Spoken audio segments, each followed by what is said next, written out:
Welcome back. On the spot, fines for breaking social distancing and self-isolation rules are hefty. But a teenager slugged $1,600 while her mum gave her a driving lesson has been widely criticised. I was really shocked. The $1,600 fine for a 17-year-old kid is ridiculous. I mean, there's no way she could afford to pay that.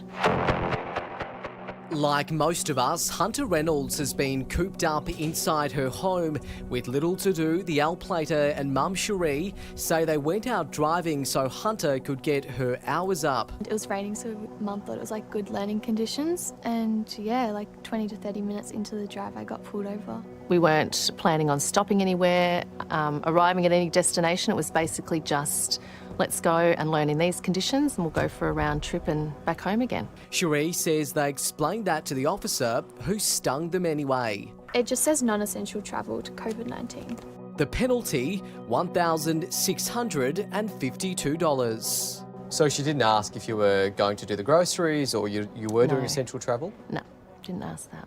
Straight to the fine. Taking driving lessons is not one of those exemptions. A current affair can reveal just half an hour earlier on the same road, the same officer pulled over a 21-year-old P-plater and fined him as well.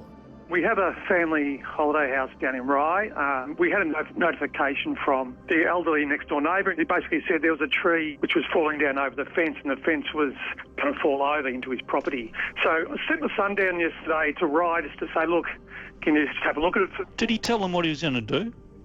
He did. I think it's massively unfair. These are law-abiding people. They weren't out on the beach partying. They weren't doing anything wrong. 3AW broadcaster Neil Mitchell. I think there's a lot of confusion around the rules. We need to sort that out. This should be waived. If it's not waived, it should be waived pretty quickly. And there has to be an instruction go out to police to show a bit more common sense. The two fines are among 123 issued by Victorian and New South Wales officers in just 24 hours. Gideon Rosner is Director of Policy at the Institute of Public Affairs and says in these cases, common sense has gone out the window. Going out in their car, sealed inside a car where no germs could possibly ever escape. You cannot go out and go driving 40 minutes away. It's against the law. Victoria Police Deputy Commissioner Shane Patton. The only way you could potentially have any driving practice is if you're applying one of those exemptions that exist for you to go up to the shops. But New South Wales Police have taken the opposite approach. We consider that it would be a reasonable excuse for a person to leave their house to receive driving lessons, either from a driving instructor or a member of their family, given that this is a learning activity that cannot be done from home. In coming days, more fines, though, are likely. Police will saturate a number of Gold Coast beaches, the latest to be shut down. She could have explained to us that they didn't want us out and about and that it was unnecessary and go home now sort of thing. And we would have. We would have just turned around and gone home and it would have had the same impact as what the fine has had. I didn't feel that she used probably common sense in this situation at all.